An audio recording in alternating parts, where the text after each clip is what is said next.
سوال پوچھا ہے کہ ڈائریکٹ اللہ سے مانگنے کا ایک طبقہ منکر ہے، کہتے ہیں وسیلے کے بغیر مت مانگو۔ یہ جو وسیلے کا لفظ ہے نا، اس کا ہمارے ہاں بڑا مسئلہ یہ ہے کہ کچھ اختلافات ایسے ہیں جو الفاظ کے معنی نہ سمجھنے کی وجہ سے، اس کو کہتے ہیں نزاع لفظی۔ دیکھو ایک آدمی کہتا ہے اردو میں انڈے کو کیا کہتے ہیں؟ انڈا، انگلش میں ایگ کہتے ہیں، عربی میں بیضہ کہتے ہیں، پشتو میں اگئی کہتے ہیں، اگئی، اور فارسی میں شاید تخم کہتے ہیں، واللہ اعلم۔ تو ایک کہہ رہا ہے، ایک ڈاکٹر کہہ رہا ہے کہ بھائی صبح ناشتے میں انڈا کھانا چاہیے، دوسرا کہہ رہا ہے صبح ناشتے میں انڈا نہیں کھانا چاہیے۔ ان کی زبان میں انڈا جو ہے وہ کہتے ہیں، اس کو زہر کو کہتے ہیں، فرض کر لیں ان کی زبان میں انڈا کسے کہتے ہیں؟ بولو، زہر۔ ایک کہہ رہے ہیں انڈا کھانا چاہیے ناشتے میں، دوسرا کہہ رہے ہیں انڈا نہیں کھانا چاہیے۔ دونوں کے مناظرے ہو رہے ہیں، بحث ہو رہی ہے، کتابیں لکھی جا رہی ہیں۔ اور بھائی دونوں کو بٹھا کے پہلے پوچھو تو انڈا کہتا کس کو ہے؟ تیری نظر میں انڈے کی ڈیفینیشن کیا ہے؟ وہ بتائے گا اس کو بولتے ہیں، دوسرا کہے گا یہ تھوڑی غلط ہے، اس کو کون ناجائز کہتا ہے؟ یہ تو کھانا چاہیے۔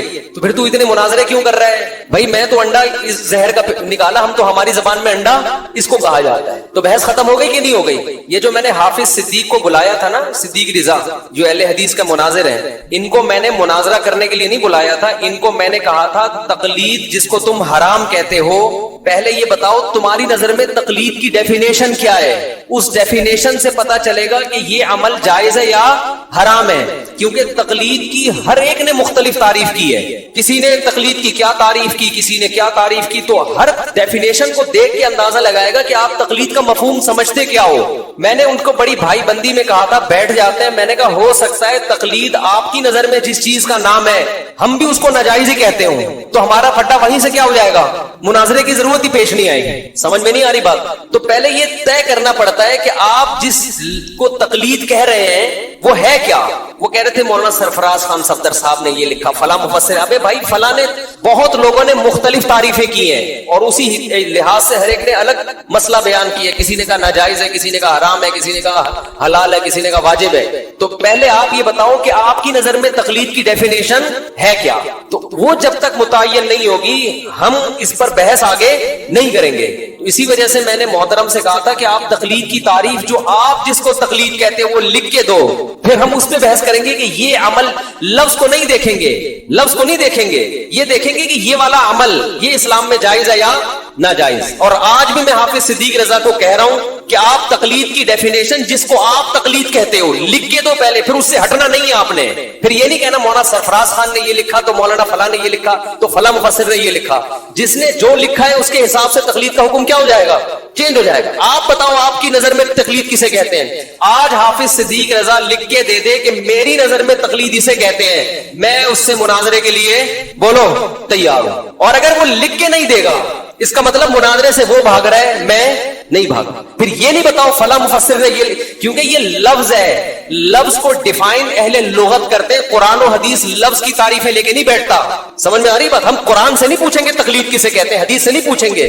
ہم جو تقلید کو جائز یا ناجائز کہے گا نا، ہم اس سے پوچھیں گے آپ کی نظر میں تقلید کی ڈیفینیشن کیا ہے، اس پہ آگے بحث ہوگی۔ ورنہ لا حاصل بحث ہے، آپ لڑتے رہو اہل حدیث سے، وہ کہہ رہے ہیں تقلید حرام ہے، ہم کہہ رہے ہیں تقلید واجب ہے، وہ تقلید کا مفہوم کچھ اور لے رہا ہے، آپ تقلید کا مفہوم کچھ اور لے رہے ہو۔ پھٹا قیامت تک ہوتا رہے گا، اور مرغوں کی طرح لڑتے ہیں نا جیسے، وہ لڑائیاں ہوگی۔ تو جب بھی کسی سے بات چیت ہوتی ہے، بحث ہوتی ہے، پہلے آپ اس سے پوچھتے ہیں آپ کی نظر میں اس کا مفہوم ہے کیا۔ یہ جو المحند المفند ہے نا، اس میں ایک عقیدہ یہ بھی ہے کہ ہم وسیلے کو جائز سمجھتے ہیں۔ ہم کسے جائز سمجھتے ہیں؟ وسیلے کو، کہ کسی کے وسیلے سے دعا مانگنا۔ ہمارے اہل حدیث بھائی کیا کہتے ہیں؟ وسیلہ اسلام میں کیا ہے؟ بولو، حرام ہے۔ پھر وہ یہ بحث بھی کرتے ہیں مردوں کا وسیلہ جائز نہیں ہے، زندوں کا وسیلہ جائز ہے۔ یہ بھی بحث ایک آتی ہے درمیان میں۔ بھائی وسیلے کو پہلے ڈیفائن کرو، آپ کی نظر میں وسیلے کا مفہوم کیا ہے، ہماری نظر میں وسیلے کا مفہوم کیا ہے۔ جب تک یہ مفہوم متعین نہیں ہوگا قیامت تک یہ لڑائی جاری رہے گی۔ ہماری نظر میں وسیلے کا مفہوم وہ نہیں ہے جو اہل بدعت کی نظر میں ہے۔ دیکھو وسیلہ بالعمل سب کے نزدیک جائز ہے۔ وسیلہ بالعمل کسے کہتے ہیں؟ اپنے کسی عمل کو اللہ کے سامنے پیش کر کے اس کا واسطہ دینا، اس کو کیا کہا جاتا ہے؟ وسیلہ بالعمل۔ یہ سب یہ اہل حدیث بھی جائز کہتے ہیں، ہم بھی کیا کہتے ہیں اس کو؟ بولو نا، جائز ہے۔ اس کی مثال حدیث سے ملتی ہے، 3 آدمی غار میں بند ہو گئے تھے، تینوں نے اپنے عمل کا وسیلہ پیش کیا۔ ایک نے کہا اللہ میں اپنے ماں باپ کے لیے پوری رات دودھ لے کے کنارے پہ کھڑا رہا ہوں، میرے اس عمل کو قبول فرما، اگر یہ تیرے خاطر تھا تو جس مصیبت میں ہم ہیں اس سے ہمیں کیا دے دے۔ یہ وسیلہ ہے نا، کس کا وسیلہ؟ عمل کا وسیلہ۔ ڈائریکٹ اللہ ہی سے مانگ رہے ہیں. وسیلہ کس کو بنا رہے ہیں؟ اپنے عمل کو پیش کرتے ہیں. وسیلہ کہتے ہیں ذریعہ کو, کہ اللہ کی رحمت کو کھینچنے کا کیا ہے؟ ذریعہ ہے. آج بہت سارے پھٹے خام خامے ہو رہے ہیں, وہ آپ کی بات نہیں سمجھ رہا, آپ اس کی بات نہیں سمجھ, وہ جس پہ بحث کر رہے ہیں آپ کا بھی وہی عقیدہ ہے جو اس کا عقیدہ ہے. لفظی نزاع کو بنیاد بنا کے لڑائیاں. تقلید کا معاملہ بھی ایسا ہی ہے. جس تقلید کو ہم واجب کہتے ہیں اس کو اللہ کی قسم اہل حدیث بھی واجب کہتے ہیں. اس کو وہ کرتے ہیں, واجب کہنا تو دور کی بات, وہ سارے یہی کر رہے ہیں. اہل حدیث کی عوام اپنے علماء کی تقلید کرتی ہے, وہ تقلید جس کو ہم تقلید کہہ رہے ہیں, اور جس کو اہل حدیث علماء جس تقلید کو حرام کہہ رہے ہیں اس کے ہم بھی قائل نہیں ہے. وہ تقلید اور طرح کی ہے, اور ہم جس تقلید کے واجب یا جائز ہونے کی بات کر رہے ہیں وہ تقلید, اس کی ڈیفینیشن الگ ہے. اس کی اب آپ اگر مفسرین کی کتابوں میں جاؤ گے, فلاں نے یہ لکھا تو فلاں نے, ہر آدمی نے اپنے حساب سے الگ الگ اصطلاح میں تعریف کچھ اور ہے, لغت میں تعریف کچھ اور ہے, پھر فقہا کی اصطلاح کچھ اور ہے, محدثین کی اصطلاح کچھ اور ہے. اصطلاحی الفاظ دیکھو, کسی چیز کا فزیک میڈیکل نام کچھ اور ہوتا ہے, عوامی نام کچھ اور ہوتا ہے. اگر یہ کورونا کا نام کووڈ-19 ہے نا, یہ تو ڈاکٹروں نے رکھا ہے. گاؤں دیہات میں کسی کو کورونا کو کووڈ-19 تھوڑی کہے گا, وہ پتہ نہیں کچھ اور سے تعبیر کرے گا, بلا ہی بھی ہے, کچھ بھی کہہ سکتا ہے وہ. تو پہلے آپ لفظ کے میننگ متعین کریں گے کہ آپ جس تقلید کے جائز یا ناجائز سمجھ رہے ہیں اس کی میننگ آپ کی نظر میں کیا ہے, اس کے بعد بات آگے چلتی ہے. تو اب یہ سمجھو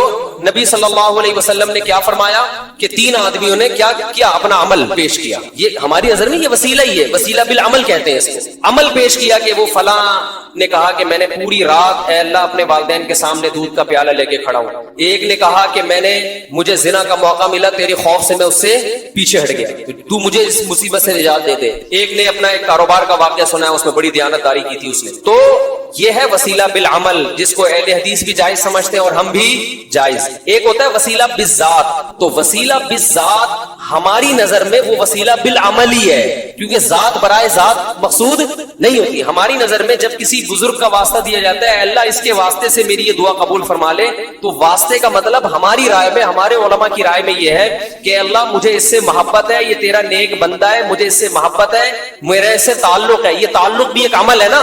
نیک لوگوں سے محبت, نیک لوگوں سے تعلق کیا ہے؟ دیکھو آپ جاتے ہو, جب آپ کا دفتر میں کوئی کام پھنسا ہوا ہوتا ہے, آپ ایس ایچ او کے چچا کو لے جاتے ہو. تھانے میں کوئی کام پھنسا ہوا ہے, ایس ایچ او کے چچا سے آپ نے رابطہ کیا, چچا سے فون کروایا, چچا کو آپ نے کیا بنایا؟ وسیلہ.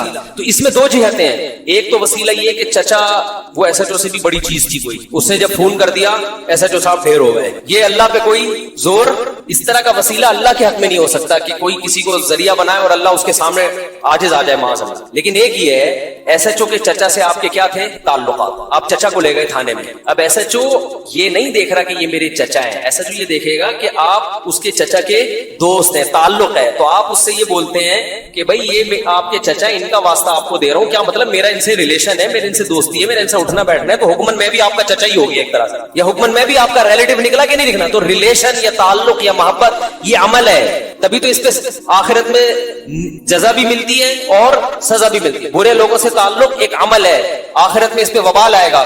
نیک لوگوں سے محبت اور تعلق ایک عمل ہے, آخرت میں اس پہ ثواب ملے گا. نبی نے فرمایا سب سے بڑا عمل یہ ہے جس کی وجہ سے 7 آدمیوں کو قیامت کے دن اللہ کے عرش کا سایہ ملے گا.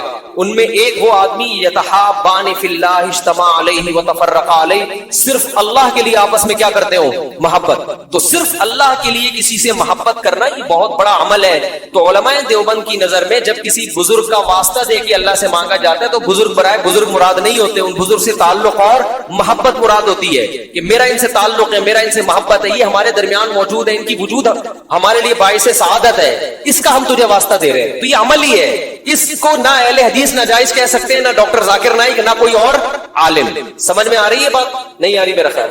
تو علماء دیوبند جس وسیلے کے قائل ہیں وہ یہ والا وسیلہ ہے, یہ وسیلہ بالعمل ہی ہے, اور اس پر علماء دیوبند کی تصریحات موجود ہیں, ان کی عبارتیں موجود ہیں کہ یہ وسیلہ بالعمل ہی ہے. اس میں مجاز محذوف ہوتا, مجازن مضاف کو محذوف کر دیا جاتا ہے. اس بزرگ کا مطلب اس بزرگ سے تعلق کا وسیلہ. شارٹ میں کیا کر دیا جاتا ہے؟ ایک لفظ کو بولتے کیوں نہیں حذف کر دیا جاتا ہے. جیسے آپ کہتے ہیں نا گاڑی پنچر ہو گئی, گاڑی نہیں پنچر ہوئی تھی, گاڑی کا ٹائر پنچر ہوا ہوتا ہے. آپ کہتے ہیں میں دعوت میں گیا 3 پلیٹیں کھا گیا, تو پلیٹ تو کسی کا باپ بھی نہیں کھا سکتا, پلیٹوں کے اندر بھی آپ نے ان شارٹ کہہ دیا ہوتا ہے. تو ان شارٹ کہا جاتا ہے اس کا واسطہ, اس کا واسطہ, فلاں کا واسطہ, اللہ تجھے مطلب میرے اس سے تعلق ہے. تبھی کسی چرسی ہیروئنچی کا واسطہ بولو نہیں دیا جاتا, بزرگوں کا واسطہ دیا جاتا ہے. ہاں اس پر اتنا ضرور اشکال ہوتا ہے کہ بعض دفعہ عوام اس فرق کو نہیں سمجھتی کہ یہاں مضاف محذوف ہے. تو عوام کو غلط عقیدے سے بچانے کے لیے اگر کسی کی یہ رائے ہے کہ یہ وسیلے کا لفظ درمیان سے نکال کے ڈائریکٹ اللہ سے مانگنا چاہیے، اگرچہ آپ کی نیت درست ہے، آپ کا مطلب مجھے اس کے بزرگ سے محبت ہے، تعلق ہے، اس کا وسیلہ، لیکن عوام میں اتنی سمجھ نہیں ہوتی کہ وہ اس باریکیوں کو جانے، لہذا عوام کو وہ یہ سمجھ ہوتی ہے وسیلہ بھی ذات، یہ ذات برائے ذات مقصد ہے، اس لیے عوام کو کنفیوژن سے بچانے کے لیے اگر یہ وسیلے کا لفظ کچھ دنوں کے لیے مارکیٹ سے شارٹ کر دیا جائے تو میری رائے بھی یہی ہے کہ اس میں کوئی خرابی نہیں، بھائی ڈائریکٹ اللہ سے یوں مانگ لو اللہ، اور اگر کسی بزرگ کا واسطہ دینا تو ڈائریکٹ محبت کا لفظ ہائی لائٹ کر لو، اللہ مجھے میرا خیال ہے کہ یہ تیرا نیک بندہ ہے، یقینی طور پر تو کسی کو نیک بندہ نہیں کہہ سکتے آپ، مجھے ایسا لگتا ہے کہ 4 شادیاں ہیں تو شاید نیک ہی ہوگا ہی، تو اس کی 4 شادیوں کا واسطہ، مطلب چوڑے میں تو آ گیا نہیں ہے، تو اللہ تجھے اس نے سنت زندہ کرنے کے لیے اپنے آپ کو اللہ ذبح کروا، سر کے بال اس کے غائب ہو گئے، بیچ سے گنجا ہے، پگڑی اتارتا ہے تو درمیان سے کیا نظر آتی ہے؟ یہ بال ہمیں باہر سے نظر آ رہے ہیں، اللہ تو تجھے اس کی ٹنڈ کا واسطہ،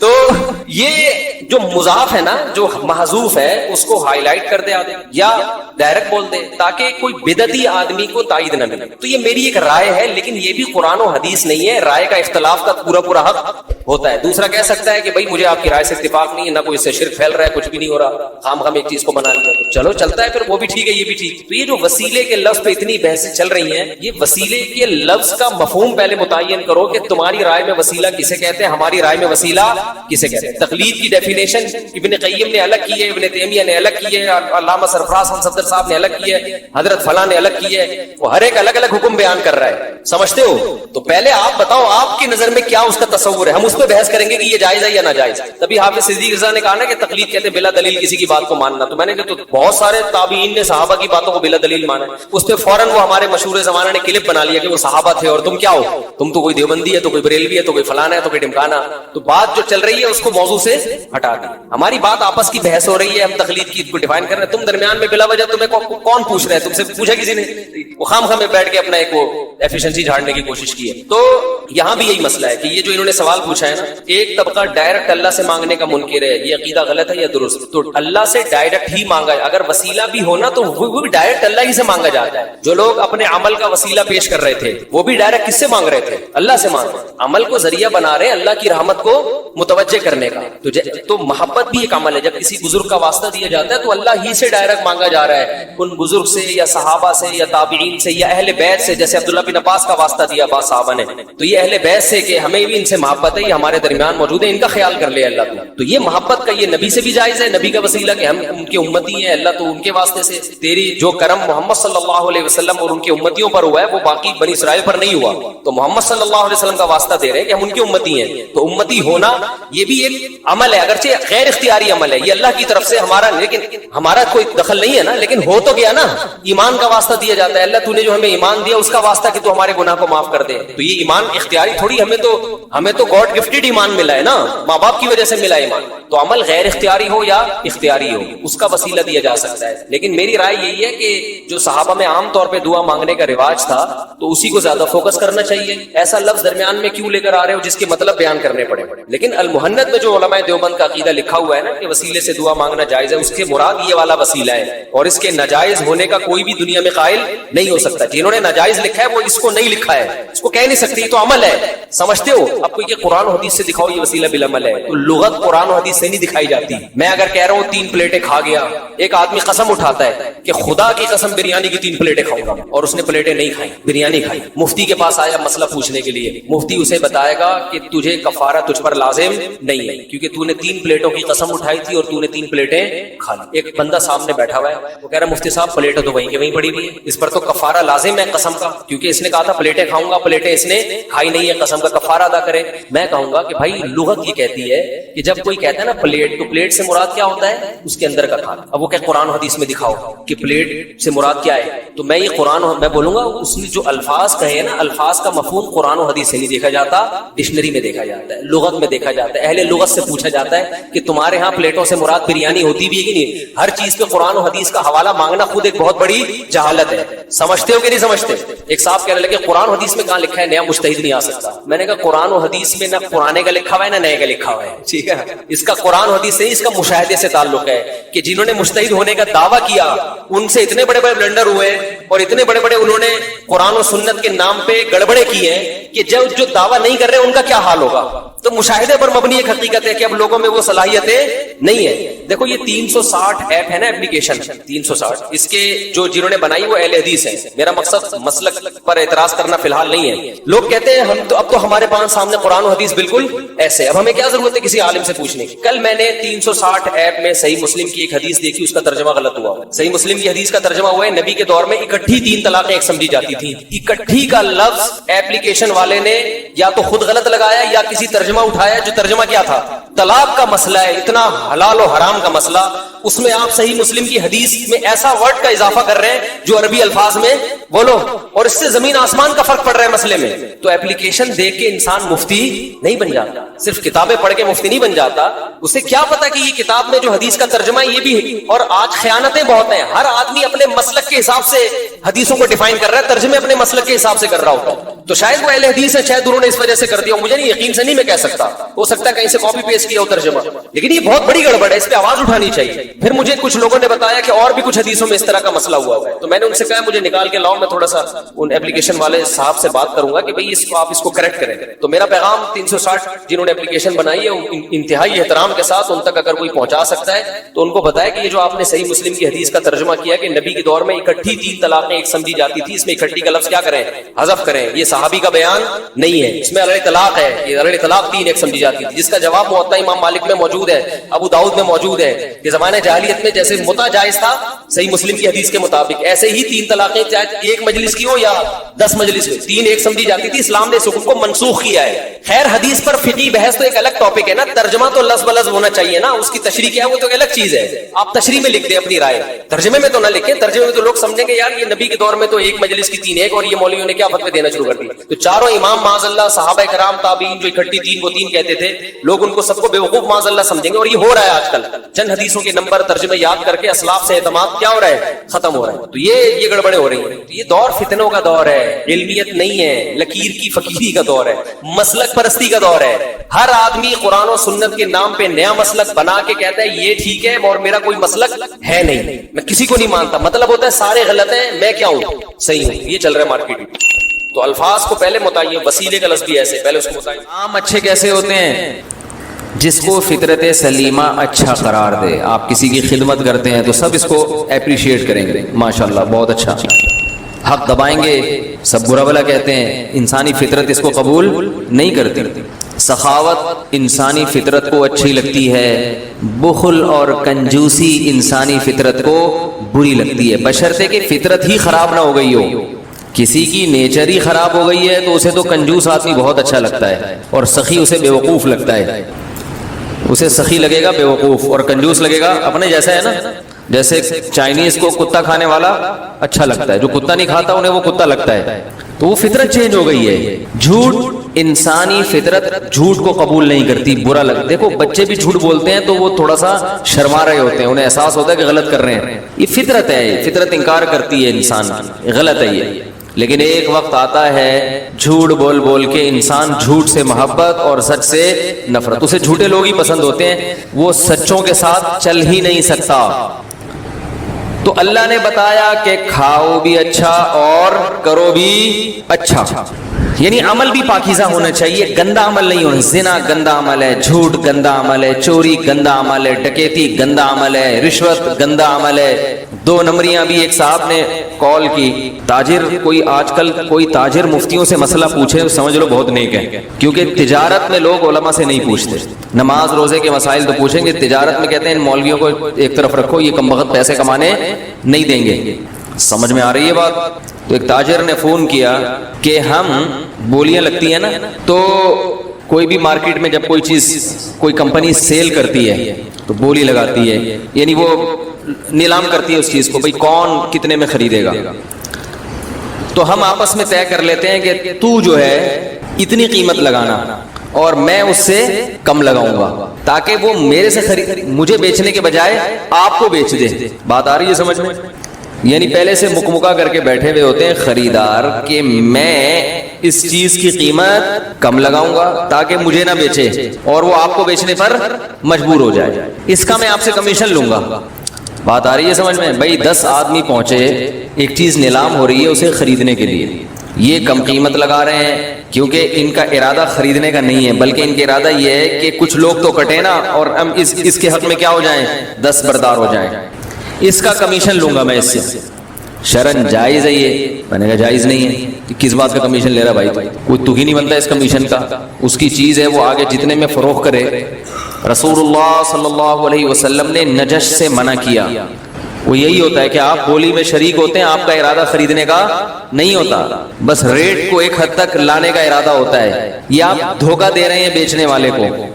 آپ جب ریٹ لگا رہے ہیں یہ چیز میں 1000 کی لوں گا، آپ کا ارادہ نہیں ہے، وہ یہ سمجھ رہا ہے کہ 1000 میں واقعی ایگری ہے لینے کے لیے، آپ کا مقصد ہوتا ہے کم ریٹ تاکہ زیادہ والے کو بیچ دے وہ۔ تو یہ دھوکہ ہے، اور یہ مارکیٹ میں ہول سیل کے حساب سے یہ دھوکہ ماشاءاللہ پبلک بولو نا بھائی دے رہے۔ تو کہنے لگے اس کا تو فائدہ بائر کو جا رہا ہے، جو بیچنے والا ہے اس کو فائدہ ہو رہا ہے۔ بائر بیچنے والے کو کہتے ہیں، خریدنے والے کو کہتے ہیں بیچنے والے کو کہتے ہیں۔ وہ میں نے وہ پچھلی دفعہ انگلش میں بولا نا، I have had a car for 10 years اور I have a car for 10 years میں فرق ہے، تو واقعی فرق ہے، کسی انگریزی دان سے پوچھو جا کے۔ اس کے بعد لوگوں نے کہا وہ فور پہ زیادہ زور دے رہے ہیں کہ فور ہی استعمال ہوگا، تو میں فور یہ سینس کا مسئلہ نہیں ہے، وہ تو مجھے بھی پتا ہے سینس کہاں استعمال ہوتا ہے، فور کہاں استعمال ہوتا ہے۔ مسئلہ یہ ہے کہ میرے پاس ایک کار 10 سال سے ہے، اس کے لیے I have a car for 10 years کا جملہ غلط ہے، سمجھ رہے ہیں؟ میرا جو فوکس کر رہا ہوں میں ہیو ہیڈ اور ہیو، یہ ہیو کے استعمال کو میں یہ مقصد کوئی شعبہ میں مجھے تو فارغ آدمی ہوں میں انگلش میں، لیکن میں بتا رہا ہوں کہ جو ہمارے بہت سے پڑھے لکھے بھی کیا ہیں، فارغ ہیں، یہ کہنے کا مقصد ہے۔ اور سسٹم کی وجہ سے، ایسا نہیں کہ لوگوں میں صلاحیت نہیں ہے، سسٹم بیڑا غرق کر رہا ہے، تعلیم ہے ہی نہیں، تو وہ فور پہ لوگ زور دے رہے ہیں، فور کے بجائے فور ہی آئے گا، سینس نہیں آئے گا۔ وہ تو مجھے پتا ہے سینس اور فور میں کیا فرق ہوتا ہے۔ مسئلہ یہ ہے کہ وہ ٹینسز کا استعمال نہیں آتا بہت سے لوگوں کو، آپ کو آتا ہے، جو بیان سن رہے ہیں ان کو آتا ہے، ان کے علاوہ کی بات کر رہا ہوں۔ تو جو بیچنے والا ہے نا، بیچنے والا وہ کہہ رہے ہیں وہ تو پھر فائدہ لے جائے گا، اس کو کیا ہو جائے گا فائدہ، وہ تو پھر اپنی منہ مانگی قیمت پہ چیز بیچے گا۔ اس کو ہم منہ مانگی قیمت پہ بیچنے سے بچنے کے لیے یہ کرتے ہیں۔ تو بھائی اس کا حق ہے کہ وہ اپنی چیز منہ مانگی قیمت پہ بیچے، یا آپ کو کس نے حق دیا کہ آپ اس سے یہ رائٹ چھینے؟ بھائی ظلم کی ڈیفینیشن یہ نہیں ہے کہ چیز مہنگی بیچ رہا ہے، ظلم کی ڈیفینیشن یہ ہے کہ جس کو اللہ نے جو حق دیا ہے آپ اسے وہ حق استعمال کرنے کا موقع نہ دیں۔ سمجھ رہے ہیں؟ یہ میری پگڑی ہے، مگر اس کی قیمت 1 کروڑ روپے لگا دوں کہ میں 1 کروڑ میں بیچوں گا، تو کیا یہ ظلم ہے؟ بولو نا بھائی، کوئی ظلم نہیں۔ آپ نہ خریدو، آپ کیوں بیوقوف ہو کہ 1 کروڑ کی پگڑی خرید رہے ہوں؟ پہاڑ ادھر جاؤ، ادھر سوراب روڈ میں جاؤ، آپ کو یہ مل جائے گی 1500-2000 روپے کی۔ ہاں میں اگر دھوکہ دوں، میں کہوں یہ قائد اعظم کے زمانے کی پگڑی ہے اور قائد اعظم نے بھی اس کو اپنے سر پہ ایک دفعہ باندھا تھا، یا علامہ اقبال نے مجھے گفٹ میں دی ہے، یہ کیا خیال ہے؟ وہ ایک آدمی نے دیوار بنائی ملتان میں نا، بہت بڑی دیوار بنائی، ٹکٹ لگا دیا اس کو دیکھنے پر، پیسے کمانے کے لیے۔ لوگوں نے کہا کہ یہ جو ہے اس کو کیوں کوئی دیکھنے کے لیے آئے گا؟ اس نے کہا یہ میں یہ ثابت کروں گا یہ بہت قدیم دیوار ہے، بہت قدیم دیوار ہے، تو وہ جو آثار قدیمہ کی وجہ سے لوگ دیکھنے آئیں گے۔ اس نے کہا یہ کیسے پتہ چلے گا قدیم دیوار ہے؟ اس نے کہا پتہ چل جائے گا۔ تو اگلے دن وہ آیا، دیکھا اس پہ لکھا ہوا ہم قائد اعظم کو ملتان آنے پر خوش آمدید کہتے ہیں، دیوار پہ لکھا ہوا تھا ہم قائد اعظم کو ملتان آنے پر خوش آمدید کہتے ہیں۔ تو یعنی وہ اشتہار لگا دیا کہ جیسے لوگ سمجھیں یہ اس زمانے کا لگا ہوا۔ تو اگر کوئی دھوکہ دے رہا ہے، کوئی گڑبڑ کر رہا ہے، باتوں کو گھما رہا ہے، لفاظی کر رہا ہے، پھر تو ٹھیک ہے بھائی، یہ دھوکہ جائز نہیں ہے۔ یا کوئی ایسی چیز ہے جس کی لوگوں کو شدید ضرورت ہے اور آپ نے ریٹ اتنے بڑھا دیا کہ اب لوگوں کی دسترس سے باہر نکل گئے، آٹا آپ نے ذخیرہ کر کے اس کے ریٹ بڑھا دیے۔ ظاہر ہے روٹی تو سب کو چاہیے نا، اور سب پوری مارکیٹ سے آپ نے آٹا اٹھا کے اسٹاک کر لیا، اب آپ اپنے منہ مانگے ریٹ پر بیچ رہے ہیں، تو اتنے ریٹ بڑھا دیے کہ غریب آدمی کی دسترس سے آٹا نکل گیا۔ یہ ناجائز ہے، کیونکہ بھائی یہ تو لوگوں کی بنیادی ضرورت ہے، پگڑی لوگوں کی بنیادی ضرورت نہیں ہے، پلاٹ لوگوں کی بنیادی ضرورت نہیں ہے، یہ بھی ذہن میں رکھیں۔ گاڑی لوگوں کی بنیادی ضرورت بولو بھائی نہیں ہے، گاڑی کے ریٹ اوپر جائیں گے نیچے آئیں گے، سب کچھ ہوگا۔ ہاں کبھی ایسا ہو کہ ساری گاڑیاں کوئی قبضہ کر کے بیٹھ جائے، جو ایسے ہوتا نہیں ہے، پھر یہ کہیں گے کہ بھائی اب یہ ضرورت بن چکی ہے۔ تو ظلم کی ڈیفینیشن یہ ہے جس کو اللہ اس کے رسول نے ظلم کہا ہو وہ ظلم ہے۔ آپ کسی کو اس کا جائز حق استعمال نہیں کرنے دیتے تو یہ کیا کہلائے گا؟ ظلم کہلائے گا۔ تو میں نہیں بیچ رہا اپنی پگڑی 1 کروڑ روپے میں، آپ بے فکر رہیں۔ آپ پریشان ہو گئے یار 1 کروڑ میں ہم کیوں خریدیں؟ تو نہیں خریدیں آپ، ٹھیک ہے نا؟ اگر آپ خریدیں گے تو میں 1 کروڑ روپے لے کے آپ کو بیچ تو دوں گا، لیکن عجائب گھر میں آپ کو رکھوا دوں گا میں کہ بھئی یہ آدمی ہے جس نے ایک 1500 روپے کی پگڑی کتنے میں خریدی ہے؟ 1 کروڑ میں. تو اب اگر میں ایک چیز مہنگی کر کے بیچنا چاہتا ہوں اور کوئی اس میں رکاوٹ ڈالے تو ظالم کون ہوگا؟ وہ رکاوٹ ڈالنے والا. ہر شخص کو اللہ نے اختیار دیا ہے. تجارت کے ایسے بہترین اصول رسول اللہ صلی اللہ علیہ وسلم نے بیان کیے ہیں قرآن نے اور حدیث میں کہ اگر آج دنیا ان اصولوں کو فالو کر کے ملک میں قانون نافذ کر دے, ہر چیز بہت سستی ہو جائے. حکومت چیزوں پہ کنٹرول کرتی ہے قیمتوں پہ مصنوعی طریقے سے, اور آپ کو پتا ہے ایک جھوٹ کو چھپانے کے لیے 100 جھوٹ بولنے پڑتے ہیں. جب ایک غلط لا بنتا ہے تو اس غلط کو کے نقصانات سے بچنے کے لیے 10 اور غلط لا بنانے پڑتے ہیں. سمجھ رہے کہ نہیں سمجھ رہے؟ تو تجارت پر انشاءاللہ ہم کبھی بیان کریں گے, اور ابھی میں عنقریب تجارت پہ بزنس پہ ایک ورکشاپ بھی کروانے والا ہوں. آپ لوگوں کو اس میں شرکت بولو بھائی کرنی پڑے گی. اس میں تجارت کی اہمیت کیا ہے اسلام میں, بزنس, جائز بزنس کسے کہتے ہیں, ناجائز, کیونکہ لوگ علماء سے پوچھتے رہتے ہیں نا, لوگوں کو بزنس میں حلال و حرام کی الف بے بھی معلوم نہیں ہے. تو اس میں آپ کو انشاءاللہ اتنا بنا دیں گے, اتنا علم دے دیں گے کہ موٹے موٹے مسائل میں آپ کو علماء سے رابطہ کرنے کی ضرورت نہیں رہے گی. آپ خود فیصلہ کر سکیں گے کہ یہ جائز ہے یا ناجائز. اس میں اسلام کے بزنس کے بیسک اصول کیا ہیں, ان کو آپ جب بین الاقوامی قوانین سے کمپیئر کریں گے تو آپ کو پتہ چلے گا کہ یہاں بھی اسلام کا پلڑا بولو بھائی بھاری ہے. ورکشاپ انشاءاللہ شروع ہوگی اور اس کے پیسے بھی ہوں گے. سمجھ رہے کہ نہیں سمجھ رہے؟ فری پھوکٹ میں بولو نا, کیونکہ لنگر تھوڑی تقسیم ہو رہا ہے وہاں پہ. لنگر تھوڑی ہے کہ وہ آؤ بیٹھو اور یہ شاپر میں بریانی ڈال کے کیونکہ لوگوں کو بہت تکلیف ہوتی ہے جب کسی ورکشاپ کے پیسے رکھ لیے جائیں نا, اتنے گندے گندے کمنٹس آتے ہیں لوگوں کے. لیں گے طبیعت سے پیسے لیں گے انشاءاللہ آپ سے, بے فکر رہیں. لینے کے بعد غریب کو کھلا دیں یا کسی بیوہ کو کھلا دیں. وہ جیسے ابھی چھوڑیں, زیادہ تفصیل میں نہیں جاتا میں, وہ ہماری مرضی, یا خود کھا جائیں ہماری مرضی ہے. جس نے آنا ہے نہیں آنا نہیں ہے, بڑھ میں کیا خیال ہے. اس قسم کی جو ورکشاپس ہیں نا ان میں پیسے لینا تجربے سے ثابت ہوا ہے کہ انتہائی ضروری ہے, بہت ضروری ہے. ابھی دیکھو رفیع بھائی نے رشتوں کا کام شروع کیا فری پھوکٹ میں. کتنے رجسٹر جمع ہو گئے؟ کتنے ہو گئے؟ 550. سارا دن لڑکے لڑکیاں دائیں سے بائیں کرتے رہتے ہیں بیٹھ گئے. اس کو ادھر لگا دو, اس کو یہ والا ادھر پارسل کر دو, یہ ادھر مناسب رہے گی, اس کو ادھر پارسل کر دو, یہ والا نہیں, یہ ادھر کے لیے اچھا نہیں لگ رہا. تو 550 میں میرا خیال ہے 300 غیر سنجیدہ ہوں گے جنہوں نے ویسے ہی فون کر کے نام لکھوا دیا کہ آ گئی تو ٹھیک ہے, نہیں تو کوئی مسئلہ. اب وہ ان کو بتا رہے ہیں یہ تمہارے لیے مناسب نہیں, یہ نہیں, یہ نہیں چلے گی, یہ بھی نہیں چلے گی, یہ بھی نہیں چلے گی. انہوں نے نام لکھوایا اس لیے کہ کوئی بھور پری آ گئی, اتفاق سے تکا لگ گیا تو ٹھیک ہے, ورنہ ٹائم ویسٹ اپنا بھی اور دوسروں کا بھی. سمجھ رہے کہ نہیں سمجھ رہے؟ دیکھو تبلیغ والے اگر فری پھوکٹ میں لے کے جاتے آپ کو اور کہتے ہم کھلائیں گے ہم پلائیں گے, تو سب یہاں سے 4 مہینے کے لیے پوری مسجد تشکیل کراتی کہ نہیں کراتی کہ یار لنگر بھی مل رہا ہے 4 مہینے کے لیے اور تفریح فری پھوکٹ کی ہو رہی ہے. بھائی گھومنے پھرنے تو چلے جائیں گے نا, دنیا تو گھوم لے گا انسان. تو تبلیغ والوں نے رکھا بھائی جتنا خرچہ آئے گا پیسہ آپ کو خود دینا پڑے گا, ٹھیک ہے نا. کوئی ٹرسٹ نہیں ہے, کوئی انہوں نے ایسا ادارہ نہیں بنایا کہ جو لوگ تبلیغ میں جائیں گے تو ان میں جو غریب ہیں ان کے ساتھ تبلیغ والے تعاون کریں. نہ ادھار لے کے جاؤ پیسہ. وہ ایسے کلیکشن نہیں کرتے, وہ ایسے کرتے کہ آپ اس طرح سے کرتے ہیں کہ جماعت میں جب نکلے تو امیر صاحب کے پاس پیسے پہلے جمع کرا دو. ادھار کا نہیں رکھتے وہ لوگ. تو اس سے فائدہ کیا ہو رہا ہے, مخلص لوگ جا رہے ہیں.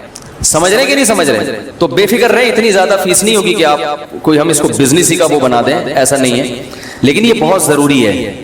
اس زمانے میں 2 چیزیں ہیں کہ ایک تو مسلمانوں میں بزنس کا رجحان کم ہو رہا ہے, یہ بہت خطرناک ہے. دنیا میں وہ شخص غلام تھا, غلام ہے, غلام رہے گا جو ہر وقت کیا بولوں گے میں, پھر وہ زبان بھی میری جو ہے نا بعض دفعہ وہ بلاغت نہیں آتی اگر بہت تمیز سے بات کی جائے بعض دفعہ, تو بس سمجھیں کہ اٹھائی گیری ہے. ہر وقت باس کی مکھن, اور جناب وہ ہر وقت جو آفسوں کا دفتروں کا ماحول ہے آپ دیکھیں نا جا کے کیا ہے, سوچ ہی نہیں بڑھتی انسان کی.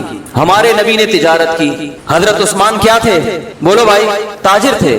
جتنے مالدار صحابہ ہمارے علم میں ہیں سب کے سب تاجر تھے. بعض لوگ اس پہ اشکال کرتے ہیں سارے تجارت کریں گے تو ملازمت کون کرے گا. جیسے ایک صاحب نے مجھ سے بھی سوال پوچھا کہ آپ کہتے ہیں اپنا مکان ذاتی مکان کے بجائے کرائے پہ رہ لو, وہ پیسہ کہیں اور لگا لو, تو جب سب کرائے پر لیں گے تو پھر کرائے پہ مکان ملے گا کہاں سے؟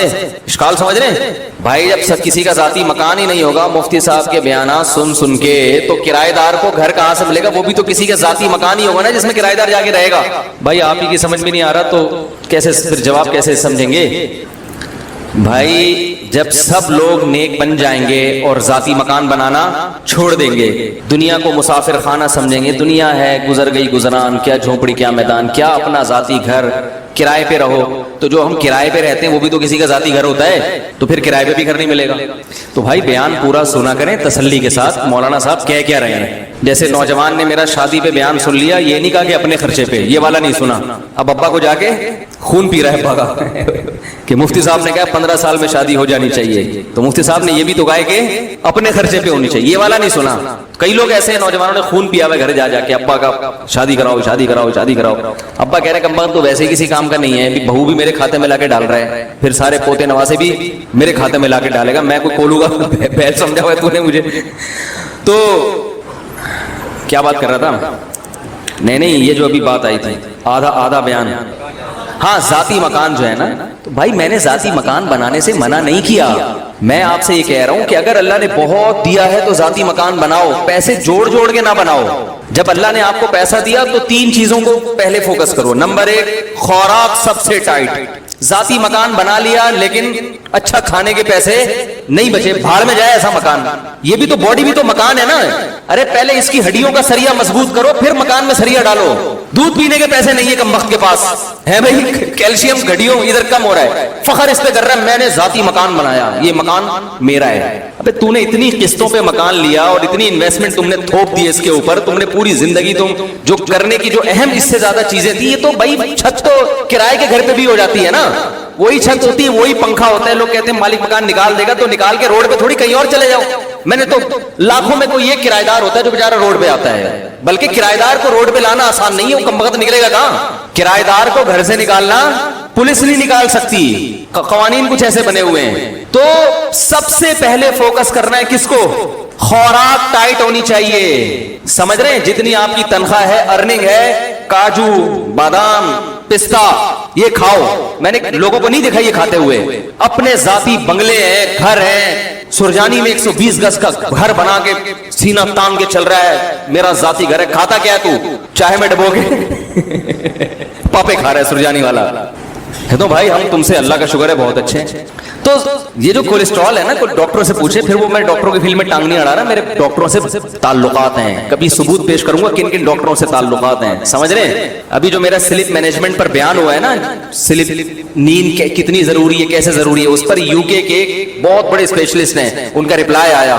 اگر کبھی موقع ملا تو وہ آڈیو سناؤں گا. انہوں نے کہا زبردست خاندانی بات کی ہے. سمجھ رہے ہیں؟ جو میں نے نیند پر ابھی بیان کیا ہے نا، نیند کتنی اور کیسے، بہت خوش ہوا اپریشیٹ کیا انہوں نے. خاندانی تو اتنے بیوقوف نہیں ہیں جتنے لوگ سمجھتے ہیں بھائی. تو یہ جو کولیسٹرول ہے، بادام کاجو پستہ، ان چیزوں سے جو ہمیں چکنائی حاصل ہوتی ہے یہ نقصان نہیں دیتی. یعنی میں تو یہ نہیں کہہ رہا کہ نقصان نہیں دیتی، بلکہ کم نقصان دیتی ہے. نقصان بھی اس صورت میں دے گی کہ آپ ایکسرسائز بالکل چھوڑ دیں. وہ تو پھر کچھ بھی کھاؤ گے. پھر زیتون کھانا نقصان دے اگر آپ اس انرجی کو یوٹیلائز نہیں کر رہے. وہ زیتون جس کی اللہ نے اتنی تعریف کی ہے، وہ بھی اگر آپ تھوکتے چلے جا رہے ہیں اور کوئی ایکٹیویٹیز نہیں ہے، پھر تو میرے بھائی کچھ بھی کھا لو گے. زمزم بھی اگر آپ پیتے ہی چلے جا رہے ہو کہ اللہ نے ہماری مہمان نوازی کی اور آپ بوتلوں کی بوتلیں چڑھائے جا رہے ہو، بھائی تھوڑا سا پیو، پھر تھوڑا سا چلو اس کو نیچے تو بیٹھنے دو نا. پیتے جا رہے ہو تو وہ بھی نقصان پہنچائے گا. تو بادام کھاؤ، پستے کھاؤ اور اخروٹ کھاؤ. اخروٹ کی شکل اللہ نے کیسی بنائی ہے؟ برین جیسی. یہ اللہ کی عجیب قدرت ہے. کچھ چیزیں ایسی اللہ نے بنائی ہیں کہ ان کی شکل میں اللہ نے میسج رکھ دیا ہے. سمجھ رہے ہو کہ اس کے لیے مفید ہے. بالکل اخروٹ کا چھلکا بھی کھوپڑی جیسا، اور اندر سے جب نکلتا ہے تو کیسا؟ دماغ. بہت مفید ہے دماغ کے لیے. مسئلہ ہی سارا دماغ کا ہے نا ہماری قوم کا. بھائی اگر لوگ اخروٹ کھانا شروع کر دیں، آدھے مسائل قوم کے ویسے ہی حل ہو جائے. یہ سارا مسئلہ کہاں کا ہے؟ کھوپڑی میں ہی تو بات سمجھ میں نہیں آ رہی ہوتی. اب دیکھو میں کتنی اہم بات کر رہا ہوں کہ آدھی سے زیادہ لوگوں کی یہ سمجھ میں نہیں آئے گا. ابھی جائیں گے پھر وہی کھائیں گے، باہر سے جوس کے ڈبے لے کے پیئیں گے. حقیقت بتا رہا ہوں، چپس کھائیں گے جو دکانوں پہ مل رہے ہیں، جس کا یہ بھی نہیں پتا کہ پلاسٹک ہے یا کاغذ ہے کیا ہے. یہ ویسے تو کاغذ نہیں، آلو ہی ہے، لیکن ایک مثال دے رہا ہوں کہ کچھ پتا نہیں ہے. وہی الٹا پلٹا جو گند بلا کھا رہے ہیں وہی کھاتے چلے جائیں گے. تو سب سے پہلے فوکس کس کو کرو میرے بھائی؟ خوراک اچھی ہونی چاہیے، ٹائٹ ہونی چاہیے. اس پہ لگاؤ پیسہ. اگر گھر خریدنے کے پیسے نہیں بچتے، بولو کوئی مسئلہ نہیں ہے، پہلے یہ جو میرا گھر ہے نا جس میں میری روح رہتی ہے، اس باڈی کا اسٹرکچر اس پہ کنسٹرکشن کا کام کرنا ہے سب سے پہلے.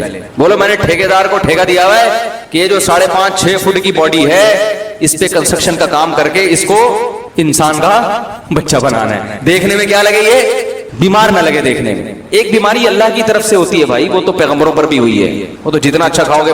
وہ بہاریوں میں ایک مثال مشہور ہے کہ جب انسان کی شامت آتی ہے تو اونٹ پہ بیٹھے ہوئے کو بھی کتا کاٹ لیتا ہے. حالانکہ اونٹ کتنا اوپر, بندہ کتنا, کتا وہاں تک پہنچ جاتا ہے. وہ تو اللہ کی قدرت ہے. لیکن ہمیں اپنے ہاتھوں سے اپنے آپ کو ہلاکت میں ڈالنے کا حکم تو نہیں ہے نا. میں لوگوں سے کہتا ہوں یار وہ تل کا تیل نکلواؤ جوڑیا بازار سے جا کے, اس میں کھانا پکا کے کھایا کرو, بہت ٹائٹ ہے صحت کے لیے. ابے بھائی بہت مہنگا پڑے گا, لوگ مجھے کہہ رہے ہوتے ہیں. میں کہتا ہوں یہ جو اپنی گاڑی میں تو پیٹرول ڈال رہا ہے اس سے سستا پڑے گا. صحیح ہے نا, اس سے کیا پڑے گا. اور جب صحت خراب ہوگی, خدا کی قسم صحت مند آدمی رکشے میں چلے جائے وہ زیادہ اچھا ہے بنسبت اس کے کہ بیمار لینڈ کروزر میں جا رہا ہو. آپ کے نیچے لینڈ کروزر ہو, صحت ٹھیک نہ ہو, ہے لینڈ کروزر ہے اور کبھی بھی خطرہ ہے, مر سکتا ہے, ہارٹ اٹیک, شوگر, ہر وقت ہر چیز ناپ تول کے چل رہی ہے. گاڑی آٹومیٹک ہے, خود مینول پہ آئے ہوئے ہیں.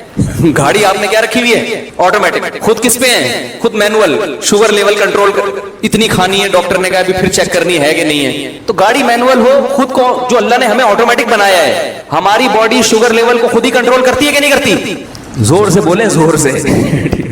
بھائی جب تک شوگر کی بیماری نہیں ہوتی شوگر لیول خود ہی کنٹرول ہوتا ہے. جب تک کولیسٹرول کی بیماری نہ ہو کولیسٹرول لیول بھی باڈی خود ہی, دیکھو جوان آدمی گند بلا بھی کھاتا رہے کولیسٹرول لیول پھر بھی کنٹرول میں رہتا ہے نا, باڈی خود ہی اس کو سیٹنگ پہ لاتی ہے.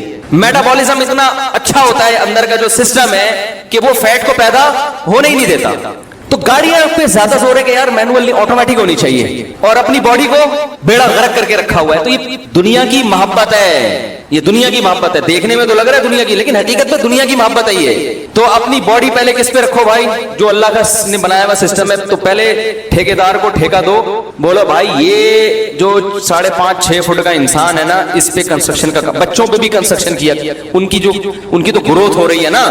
بچوں کو بھی کمبختوں کو گند بلا کھلایا جا رہا ہے, بس ذاتی گھر ہے. یہ کس کا گھر ہے بیٹا, اللہ کا بڑا فضل ہے کہ ہم کرائے کے گھر میں نہیں. اپنی زمین, اپنی چھت اپنی ہی ہوتی ہے. اپنی چھت صرف قبر کی ہوگی, یاد رکھو, وہاں سے کوئی نہیں نکالے گا آپ کو.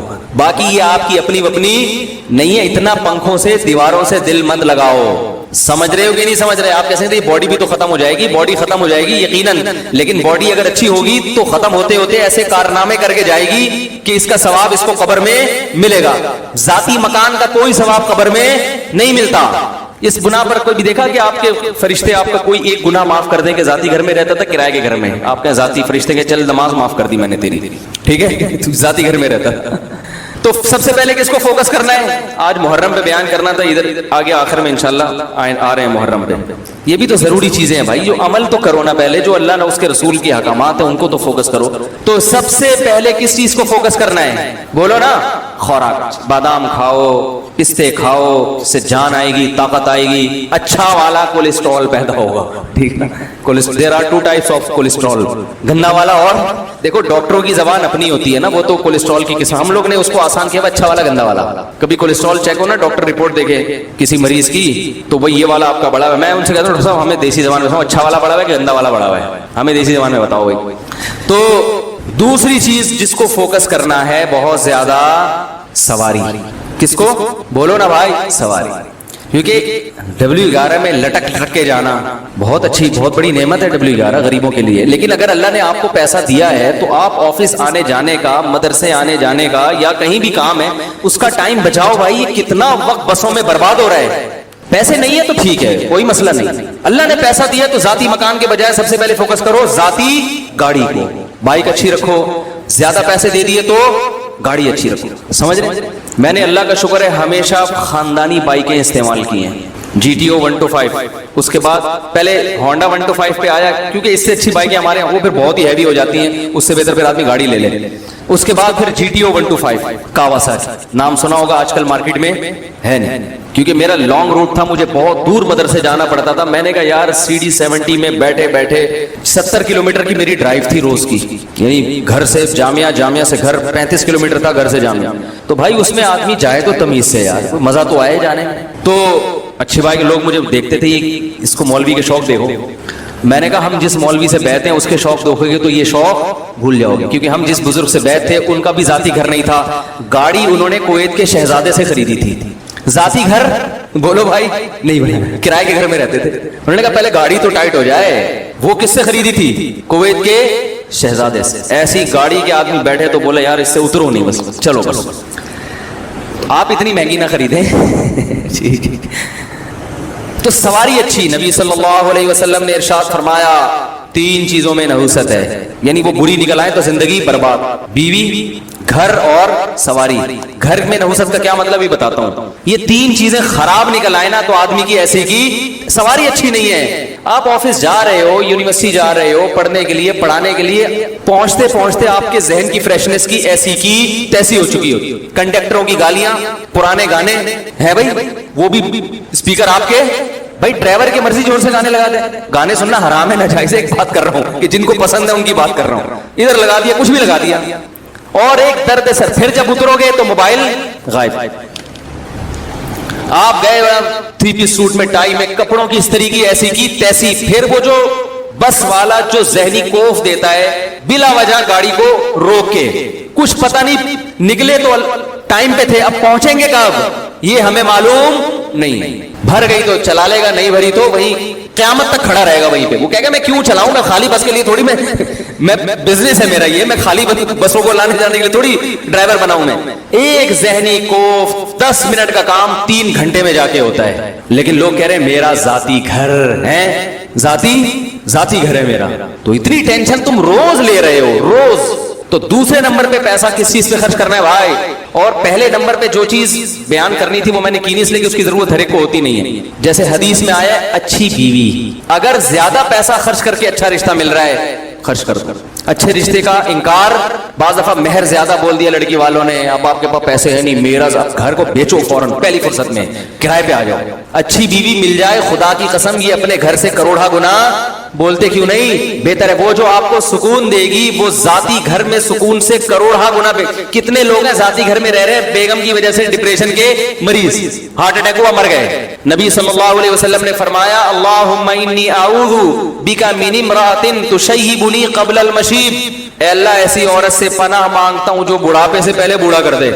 پتہ یہ چلا کہ اللہ نے عورت کو یہ پاور دی ہے، یہ طاقت دی ہے کہ آپ کو بڑھاپے کی طبی عمر کے پہنچنے سے پہلے کیا کرتے وہ، یہ اللہ نے صلاحیت دی ہے۔ خواتین کی تعریف کر رہا ہوں میں، بڑی بڑی اللہ نے خواتین کو صلاحیتیں دی ہیں، جن میں ایک صلاحیت یہ بھی ہے کہ آپ کی جوانی، بڑھاپے کی عمر 60 سال تھی، ریٹائرمنٹ کی عمر 60 سال تھی، اس نے 40 سال میں آپ کو ریٹائرمنٹ کے قابل بنا دیا، مینٹلی ریٹائر کر دیا اس نے۔ آپ آفس میں جا کے آپ نے استعفیٰ دے دیا، بھائی 60 سال تک میں انتظار، بولو نا بھائی نہیں کر سکتا، تو اس چیز پہ پیسہ خرچ کرو، سمجھ رہے ہو کہ نہیں؟ اپنی اولادوں کے لیے بھی اچھا رشتہ ملتا ہے، ریلیشن بنتا ہے بھائی نکاح سے، اس پہ پیسہ خرچ کرو، کرتے ہی نہیں۔ ابھی دیکھ لو نا، وہ میں نے پہلے ایک صاحب کے ذمہ لگایا رشتے کرانے کا نا، انہوں نے 10,000 روپے فیس رکھی، میرا اس میں کوئی وہ نہیں تھا بھائی، میں نے کہا آپ کی مرضی، فری میں کراؤ، کمیشن لے کے کراؤ، میری بلا سے، یا آپ جانو میرے پاس ٹائم نہیں ہے رشتے کرانے کا۔ انہوں نے 10,000 روپے رکھ دی فیس، انہوں نے کہا اگر کوئی ایکسٹرا آرڈینری اچھا ہوگا تو 1 لاکھ روپے لوں گا، ان کی مرضی، جیسے جو چاہے کرے وہ۔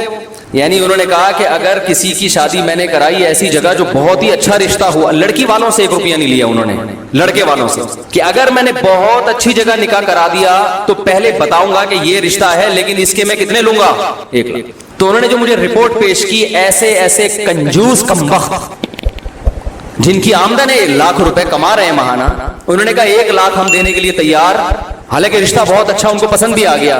تو میں نے ان سے کہا کہ جو کمبخت جس کے پاس پیسے ہو اور اس کو اچھا رشتہ مل رہا ہو اور اس پہ 1 لاکھ روپے خرچ کرنے کے لیے تیار نہیں ہے، وہ اس قابل نہیں ہے کہ اس کی آپ شادی کرائیں۔ وہ بیوی کی قدر، جو کمبخت ابھی حصول کے لیے 1 لاکھ روپے خرچ نہیں کر رہا تو اس کو روکنے کے لیے کہاں سے خرچ کرے گا؟ نہیں یاری بات میرا خیال ہے یار، کنجوسوں کا اس دنیا میں کوئی گزارا نہیں ہے، یاد رکھنا۔ ان کی قسمت ہے کہ وہ پٹتے رہیں اور موت تک پٹتے رہیں وہ، اور اگر آپ کے پاس نہیں ہے تو پھر معیار گراؤ اپنا، دنیا کا اصول ہے بھائی۔